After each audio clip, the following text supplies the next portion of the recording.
Welcome to Wager Talks, a last call. Kelly Stewart here, joining you guys we'll call it morning. It's still morning. Every Friday morning here through the March Madness. Saturday, Sunday coming up on deck as well. We've got Jesse Schule today from WagerTalk.com to answer all of your questions, of course. We've got VR. You guys know him as the Greek Gambler. He should be logging in any minute. So if you guys have a question, you know what to do. Drop it in the chat because we are here for you.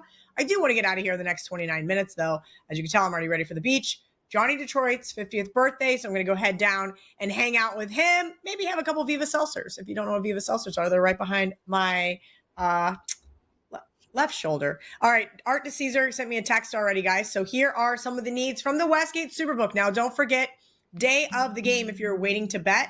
Sides are minus 108 over there right now. That means you're saving 2 cents on every dollar. He said, shocker, shocker, shocker.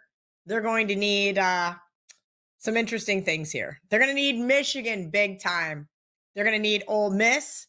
They're going to need the over in the Houston-Purdue game because that house player that's been hanging around all weekend is on the under, which is kind of shocking considering 4-0 on the overs last night. The Sharps, however, are on Kentucky.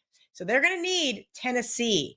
I, too, like Kentucky tonight. We're going to get into some more of these games, 4 games, and then maybe get a little look ahead for tomorrow if there's anything we need to get out in front of. Art said he's sorry. He's not going to be on the show tomorrow. Let me check in with the producer. Is VR here? If not, no VR. So we're going to go to Jesse. We're going to take some of his questions here. And when VR pops in, we will get his look behind the computer screen as well. Jesse, glad to have you with us. I know you guys had an earthquake this afternoon. In case you guys didn't know, Jesse's on the other side of the world. And I'm really glad you're here and have internet so you can do the show with me. I guess it was 6 or 8 hours ago now, but 7.7, that's a pretty big one for me. I'm not from California, so I've been through some 4 or 5 on the Richter scale earthquakes. This one was a pretty good one. It was shaking the house pretty good. Power did go out for a couple hours, but everything's back to normal. I love it. Back up, ready to go, ready to answer some of the questions. Guys, again, if you have a question, drop it in the chat. We will get it answered. Jesse, I have talked about this ad nauseum on Bet On It this week. Last call yesterday. I did not take Marco D'Angelo's advice. I would have went 1-1 had I done so. He said, take the points with your opponents of your futures bet. So I have a Florida 40-1 bet and a Texas Tech 30-1. I did not take Maryland, but I also did not take the Hogs. The Hogs would have cashed in and gave the Red Raiders a real scare. Now I have Florida facing Texas Tech. So there's almost a built-in hedge. I guarantee to have a team to the Final Four. Obviously, I'm hoping it's Florida because I think they're going to give Duke the best run for their money. What do you think I do? Do you think I wait? Let's see who gets through and then make a decision. Or right now, if I can find a 2-1 on Duke to win the national championship, do I go ahead and get in front of it? Because boy, oh boy, did they dagger me. Cooper Flag halftime. Right. Seconds before halftime, daggers me with my Arizona plus 5.5. And I just said, at that moment, I'm going to bed. I have seen enough. I don't think you can hedge by taking Duke at 2-1. I mean, just imagine how you're going to feel if Florida does upset Duke in the Final Four or in the final. That would make you want to throw up all over yourself. I think you got to ride it out. I like Florida. I heard you say that a couple weeks back. I did like Florida in the SEC tournament. I think Florida is sneakily a top 4 team. They don't seem to get the sexy top 4 is the Alabama, Auburn, Duke. Everybody likes those teams. Not a lot of people really showing Florida enough love, and I think they're fully capable of upsetting Duke. Oh, you might be one of the only guys to do that. Yeah, I just did bet sweats with my good friend Sammy P, and he said, Cal, you got to bet Duke. Well, they have Duke futures, which is a little bit of bias built in, but also I have a dime on Texas Tech and a dime on Florida. So I'm going to lose one of those. But the reality is the prize, yes, you want to guarantee yourself money, but do I really want to bet a few dimes on Duke to possibly win the whole thing? You're right. I would be kicking myself. And you think Florida has the horses to beat them? We'll see. John Murray said 3.5, 4 is probably what the number is going to be. We'll see how dominant Duke is over Alabama. And we'll get into that game here a little bit later on. Let's touch on today's games, Jesse. First one up, Ole Miss, Michigan State. I mentioned that we need the Westgate Superbook needs Ole Miss. Here's my problem. I think Ole Miss is a great team. I was very happy for them to get the outright upset for me on Sunday. About my only saving grace, about the only dog I could get to win outright. The Colorado State Rams could not get the outright winner. And I thought, God, like I'm just done betting dogs. Luckily, I already had Ole Miss in pocket. Here's what I like about them. They don't turn the ball over. That is my favorite thing about them. It's also my least favorite thing about Florida. They have a ton of D1 experience, but everybody wants to talk about Izzo and March. Yeah, and defense wins championships, the old cliche, which, you know, as much as people might not like it, it tends to be true. I got to say, I'm a little biased. I started betting on Michigan State down the stretch. Maybe I've probably been on them in 10 of their last 12 games, and I've done pretty well with those bets. Their defense is phenomenal. I like their team. If you watch that final home game against Michigan when they were kissing the court and hugging Izzo, it gave you this feeling like this is a team that could do something special. You know, they're a 3.5-point favorite. The number is probably right on. No disrespect to Ole Miss. It's just, I got to say, Michigan State to me feels like a little bit better. And yeah, I'm not stepping in front of Michigan State and Izzo at this time of year. All right. Not stepping in front of Michigan State and Izzo, and I don't blame you. Let's hit on some of these other couple of games. This one's really perplexing. Kentucky, Tennessee. You just hear about it all the time. It's hard to beat a team 3 times. Yeah, well, is it? It seems like Kentucky kind of has Tennessee's number. As I mentioned, I like Kentucky in this game as well. The lines come down a little bit, rightfully so. Kentucky does have some problems rebounding from time to time, but there's a reason why their 2 wins over Tennessee, not only at home, but in Knoxville, were rather convincing. I mean, they were a double-digit road underdog in Knoxville and were able to knock this team off. And, you know, quite convincingly, at least, they're on the road by 5. I thought it was a good marquee win from them. Then they hit the buzzsaw that was Alabama. Alabama scores 100 points. You're going to lose at any time in the SEC tournament. You got battling cliches here. You got the defense wins championship, and you also have that it's hard to beat a team 3 times. But it's hard to beat a team 3 times, but you beat them twice already, and you're getting points on a neutral court. It's pretty tough to talk yourself into finding value with Tennessee in this game. I like Tennessee. If you ask me which team I like more, I mean, but yeah, I don't think I can get there with Tennessee. I think the total is quite interesting. These 2 teams have gone under the total in 7 of the last 10 meetings. The last time they played in February, I think it was, at Kentucky, that game went well under the number. The number here is roughly the same as it was in the regular season meetings, and obviously there's a lot more at stake here. Tennessee's been one of the few teams that's played low-scoring games in this tournament so far. Of course, they have a great defense, and they play at one of the slowest paces in the country. Kentucky will want to speed them up. They haven't really been able to do that successfully in the regular season meetings. I'd lean under more than a side in this game. Golly, I was telling Dan, our producer, before we hopped on live, that ad nauseum, I feel like it makes me physically ill to think about betting an under in this tournament. Every dead under that I have had, whether it be looking great and then bang, that monster 3 at half, or at the end of the game, that UConn Florida game comes to mind where pointless 3-pointer and just makes the game go over the total. 4-0 again last night.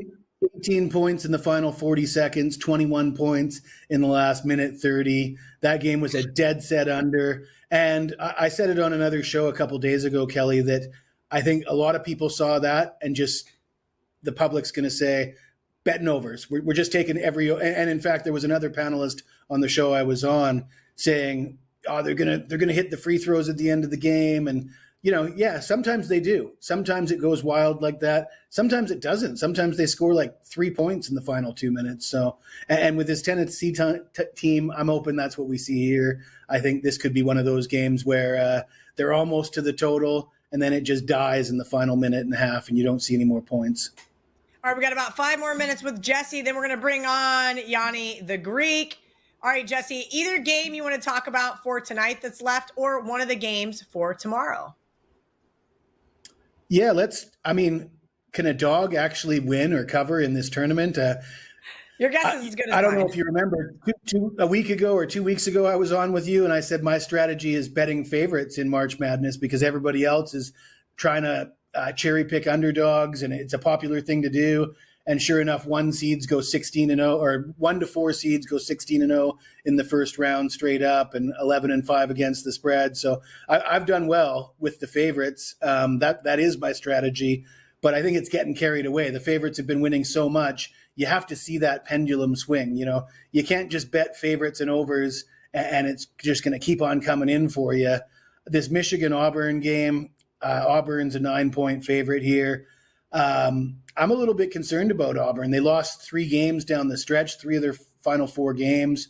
If you look at their leading scorer, Broom, he had a pretty good game against Tennessee in the SEC tournament. He scored a fair amount of points. But I was watching that game. I seen he was favoring his shoulder. The announcers were talking about how he's been dealing with a shoulder injury. He's only averaged 11 points per game in this tournament so far. That's not great if you want to lay it. You're expecting them to win by double digits. Their leading scorer isn't on top of his game. In fact, Auburn's win over Creighton, a double-digit win, a 12-point win, bit of a fraudulent win, or a fraudulent cover, let's say. They were up 6 with a minute and a half to go in that game. They were trailing at halftime. Creighton probably should have covered the spread in that game. Auburn scored 8 of the last 10 points in the final minute of the game. But if you're going to give me 9 points with this Michigan team, the way they played in the conference tournament, sometimes it's not about the better team. It's about the team that's playing better at the moment. And I think Michigan is that team that's playing better at the moment. Dusty May's got the history. He's done it with Florida Atlantic. Give me the 9 points with Michigan. The guys in the office will be loving that. Yeah, I get it. It makes sense here. I think Auburn is the team that peaked too early, unfortunately for them. All right, let's see if there's any questions here in the chat. All right, guys, if you've got any other things that you want to ask, now is the time to do it. Jesse, kind of give yourself a little self-promotion before we get you out of here. Yeah, I do have a 5% play for the tournament today. I've got another 4% play in the tournament, and I've got a NBA player prop that I really like. Really tempted to make it a 5%, but it's a 4% player prop. I'm 7-1 with my last 8 NBA plays. Really kicking ass with the NBA, up 90 some odd units since January 1st of 2024. Number 1 all time with player props at WagerTalk, and 12-0 in the NCAA tournament. I swept the end of the second half of the tournament last year, swept the Sweet 16, Elite 8, Final 4, and the final. I went 9-0 during that span, and then I've only put out 3 games in this tournament so far. I've been cherry picking winners, and up to 12-0. I got 2 games going today. So does it get any better than that? No, it doesn't. I went 0-3 last night. Pretty gross fashion on 2 of them. That being said, we're going to get back at it today. Thank you to Jesse. You guys can always check him out here on the WagerTalk YouTube channel. Let's bring in VR. If you guys missed it, I'm going to reiterate some of the stuff from Art, just in case VR missed it, because I think he did. He said, reminder, minus 108 right now. If you bet day of at the Westgate Superbook, that is 2 cents on every dollar, guys. They need Michigan, Ole Miss, Tennessee, because the Sharps are on Kentucky, and the over in Houston, Purdue, due to a house player being on the under. And Art's favorite play tonight is Michigan +9. So VR, let's start there. Jesse said he likes the Wolverines tonight. It is Johnny Detroit's birthday, not quite, but we're going to start celebrating tonight right after the show. I'm going to head down to the beach to meet him. Oh, wow. I think he would really like a Wolverines win tonight, and I think I can't bet Auburn. Let's put it that way. I cannot bet Auburn and go have a few drinks and cheer against his team. So tell me your thoughts on this Michigan-Auburn game tonight. Did Auburn peak early? I had a few drinks last night. I actually stayed at the Palms. That's why I was a couple minutes late logging in here. You know how they give you comps here and there? And I have my girl gambling now for me, and I just stand behind. And so they just throw her all kind of comps now. And so I'm like, let's go take advantage and stay there and stuff. Why not? Just got back. And it just did not go our way with college basketball yesterday. We lost the Texas Tech game. which was as sharp as they come, lost BYU, which was as sharp as they come. In fact, Dave Mason came on and he thought that was his best play because his sharpest group came in on the BYU side as well. And we even lost player props, which rarely happens, where you're going to lose the sides and some player props. But here's what I can tell you so far. Michigan, Auburn, over is sharp. They started betting the over at 151, 151 and a half, 152. The public's actually two-way on that. Like, the bias is always towards the over, but just not the case in that game. In fact, I would say as of right now, that at least the more square accounts, they're more on the under in Michigan, Auburn than on the over, but one-sided Michigan money. The recreational bettors are taking the points with Michigan. I don't think it's the sharp bettors at all because you're seeing it up to 9, and they'd be picking off the 9s everywhere right now. Like if they were looking for, if they took any of the 8.5s, now that you could get 9 at some of even the sharper books that accept sharp money, they'd be picking off the 9. They're not picking off the 9. So that tells you the Michigan money coming in is all public. Doesn't mean it's, not going to cover, but it definitely is all public. I hope Auburn advances. I actually have my big bet is on Auburn. I agree with what Jesse said. Obviously, they're not peaking late in the season. They peaked early, but I still think they have one of the best teams. They're not offensively, nobody's better, and they still have a top 10 defense. So this team shows up. They could beat absolutely anybody. And I just think Michigan, they just don't have the offense. They're barely a top 40 offensive team. They barely cracked the top 15 in defense. I think they've had good matchups. I think they've outperformed the betting market. They've been an outlier because not only are they winning and covering games, but look at the kind of games that they're covering. They're winning games outright as underdogs. Like they were 2.5-point dogs to Purdue, 4.5-point dogs at Maryland, 4.5-point dogs against Wisconsin, 3-point dogs against Texas A&M. Now you're a 3-point dog against Texas A&M, okay? You win that game by 12 points. That's 15 points off the median, off what the closing line is. That's usually when you outperform the betting market like that, you're going to come back down to earth because they did that in back-to-back games more or less. And again, in a short sample size, anybody could run hot and you can outperform the market and you can defy probability, but you can't defy probability forever.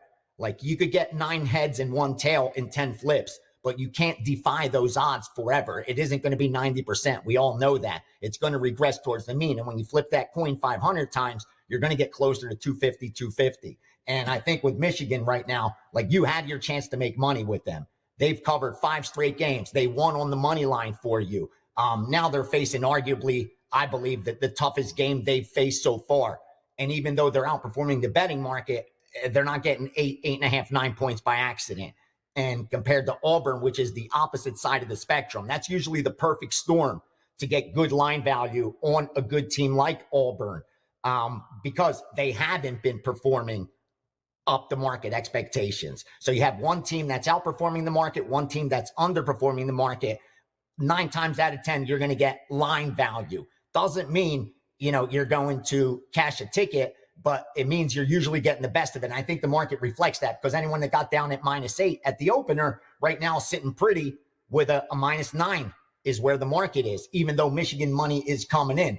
And real quickly on the game right under that, the Mississippi and Michigan State, it's all Michigan State. I get it. Mississippi's, kind of snuck in there. And they've another team that's outperformed the betting market, winning games they're not supposed to be winning. They were 13-point dogs against Auburn. They kept that game within 5. They were 1.5-point dogs against UNC. They beat them in that play-in. 5-point dogs, Iowa State beat them by 13 points.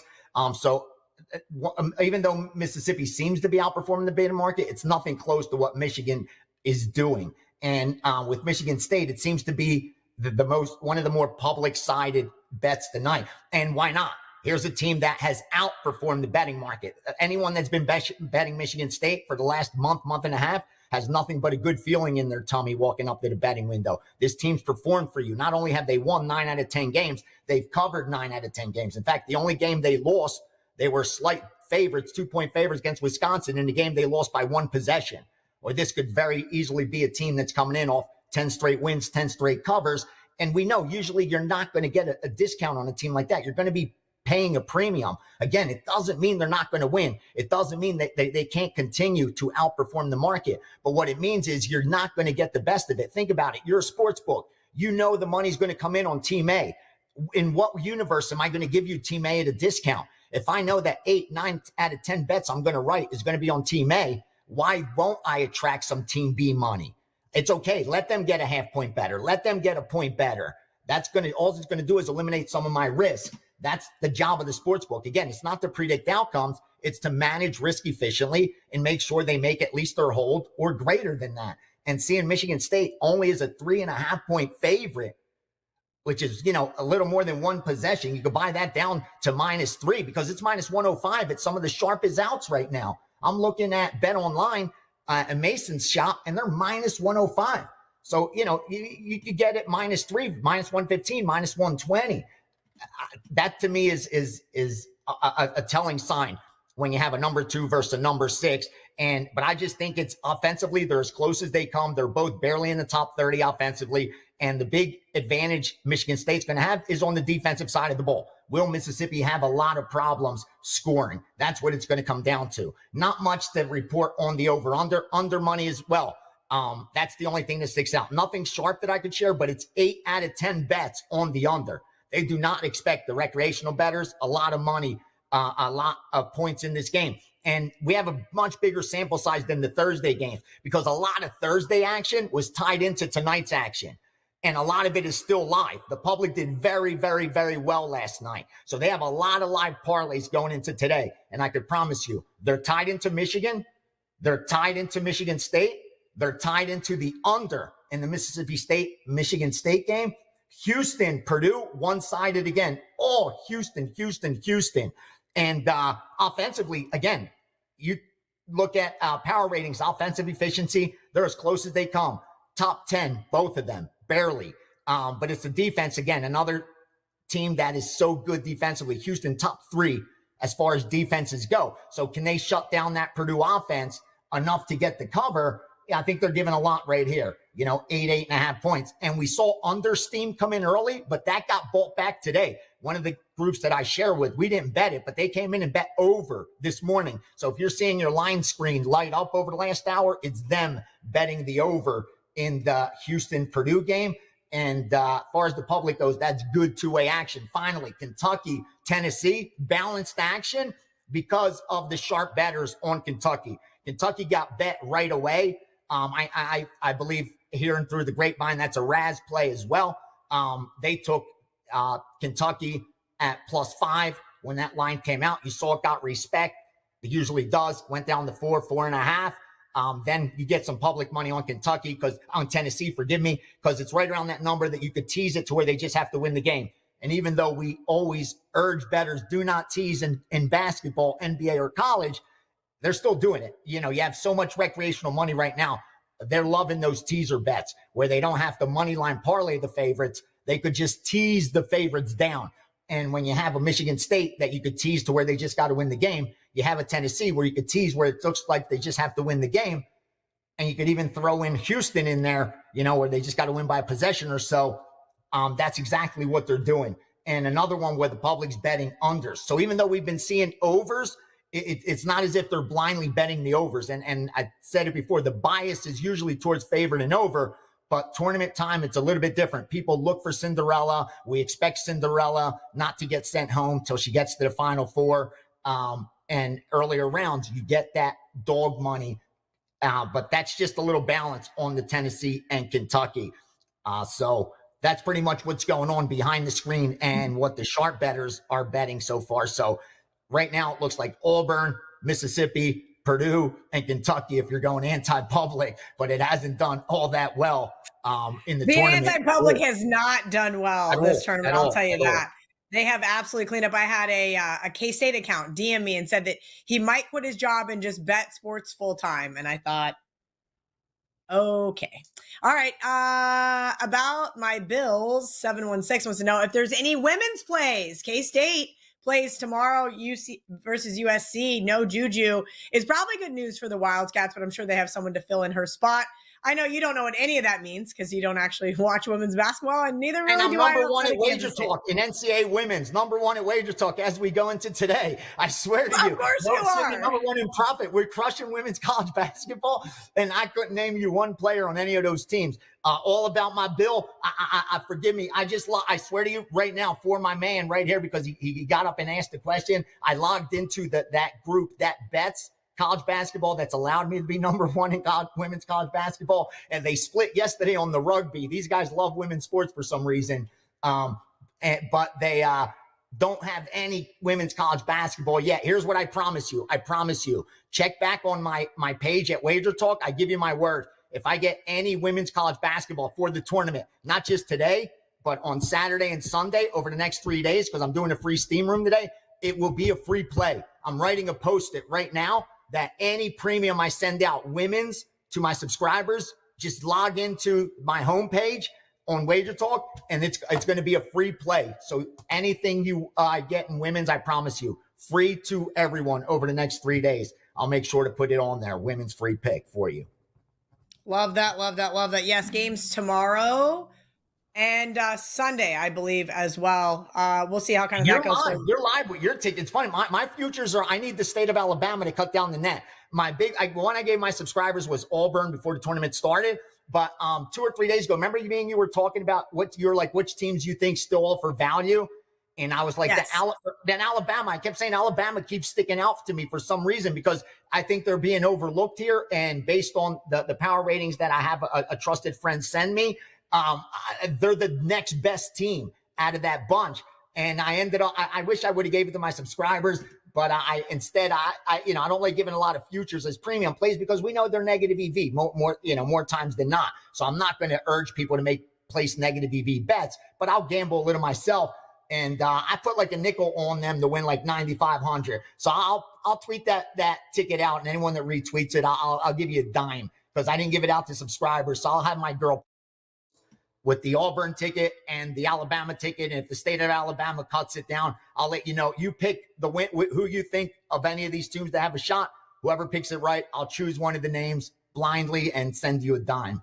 It worked good with the national championship. Hopefully love it. We got one question here in the chat regarding futures bets. Let's pull that up really quickly and see. With Texas Tech playing each other with Florida. Yeah, there you go. Oh my God, Jelly. I think he meant to say Kelly. But what do we do with our Texas Tech and Florida futures now they play each other? I think I sit back and relax. I don't think there's a ton of value. Don't make it harder than it needs to be. Yeah. They're doing it for you. They're doing all the work for you. I mean, I get it. If the result is better for you one way or the other, that's usually going to be the case with those tickets. But I don't think you try to play psychic. I don't think you try to make it any harder than it needs to be. I think you focus more on the Final Four, the Elite Eight. Their next game. So let's back that up.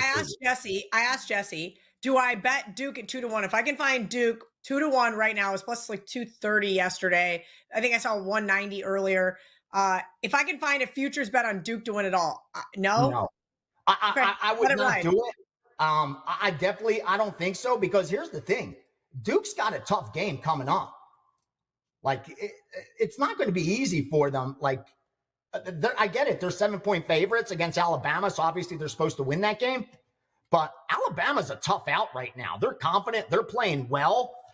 They're a team nobody wants to face. They're number 3. They have a better offense than Duke. It's on the defensive side of the ball, but at least Alabama's in that 20. And they're the one team size-wise as well, athleticism and how they're running. I really think Alabama is going to give Duke problems. I don't like that I'm already seeing them kind of the public darling. Early on, I'm seeing 6 out of 10 bets on the Alabama side, but I think there's a lot of recency bias involved as well. We just watched them light up the screen and put up 100 points. So I would expect that you get bettors to grab those points right away in case they're not there. So that's not swaying me at all. But I don't think this is an easy out for Duke against Alabama. I would sit back and hope that someone knocks them out for you than locking them in at 2-1, just because there's still a lot of remaining teams that could take it down. You know, I mean, Duke is not a lock. You're good because you have Florida, which is right there with Duke. In fact, updated power ratings have Florida above them. I mean, again, these are within a half a point of each other. They just keep flip-flopping back and forth based on what the spread was, the closing line, how they outperformed it, underperformed it, how they adjust it, different point differential, the way they do it. But you have Florida as a horse, and you have Texas Tech as, you know, another horse for you. One of them, again, is going to advance. I'm sure you're hoping the Florida team is the one that gets it done, because I think they're more probable to cut down the nets than a number 10 than a number 3 Texas Tech, forgive me. But what do you make those games against Duke? I know you have a good set of power ratings, VR. This will be my last question, because we got first pitch and Wager Talk today coming up right after this. So Texas Tech versus Duke, Texas Tech versus Alabama, Florida versus Duke, Florida versus Alabama, just so that I have a general idea. John Murray kind of threw some numbers. Right. Who did you say, Duke versus Alabama? Duke versus Florida. Duke versus Texas Tech. Right now, if they played tonight, I would make Florida 1.5 point favorite over Duke. Versus Duke? Yeah, real true line. Now, remember, what the book's got to do is the book's got to factor in recency bias, what the public's going to do. I'm talking about clear, real numbers, actual, just clear numbers. I would actually make Florida about a 1 point favorite.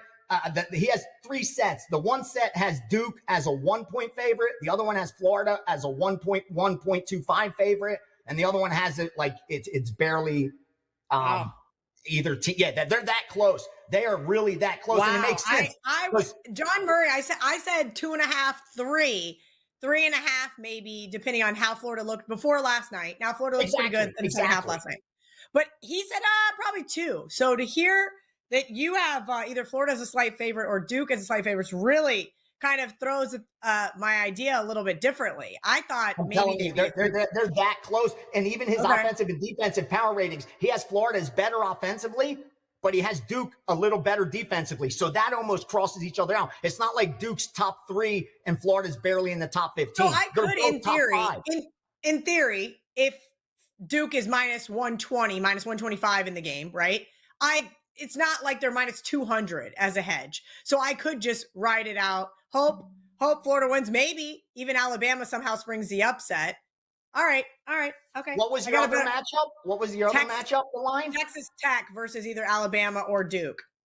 Oh, Texas Tech against Alabama. They'd be about 6-point underdog to Duke. About 3.5 to Alabama. And yeah, Alabama's about 3 points behind Duke, sometime in some 4 points behind Duke. So yeah, it would be right around there, 6.5, 7 against Duke with Texas Tech. Florida would be coin flip. I'm telling you, if they put out 3.5, you'll see Florida get steamed immediately. There's no way it's going up to 5. It's coming down. I agree with you. All right, cool. That gives me a little bit better insight. Hopefully, I forgot who asked the question. Hopefully he's got, I think it was Ryan. Ryan's got a little better insight for himself. All right, we're letting it ride. Let's see how this thing plays out. You are the best. At Greek_Gambler on all your socials. And if you want to follow him on TikTok, he's got that 7. Say he's going to give a dime out to somebody. So keep in mind, make sure you guys are giving him a follow. WT.buzz/VR. Giving us some college women's basketball as well. And VR, we'll see you tomorrow morning, bright and early. No Art to Caesar. So you are up first. Saturday and Sunday we'll get a better look at home tonight. So I'll be bright and early, Kel. And free steam room today. You guys don't miss it. 2 p.m. 2 p.m. Eastern time, 11 a.m. Pacific time. We'll go over to college basketball. We'll go over Major League Baseball. Hit 2 out of 3 with my first 4%. I told you. Finished number 1 2 out of the last 4 years. 1 losing year in the last 5 in baseball, and that was last season. So I was so ready for this year that we're going to bounce back and crush it. It was only first day, but it's nice to come out of the gate with the biggest bet winning. Took some of the damage away from the college basketball. And free steam room today, brother. So join us. We'll have a good time. Right here on the Wager Talk YouTube channel, open to everybody. VR does great with these. You guys ask a question, he gives you guys the answer. Again, right here at Wager Talk YouTube channel in about, what do we got? 2.5 hours or so. All right, guys, got to get out of here. We've got Wager Talk today coming up, then First Pitch, hosted by Dan Alexander, our lovely producer on this show. So make sure you guys tune in for both of those. Good luck today. Lord knows I need it.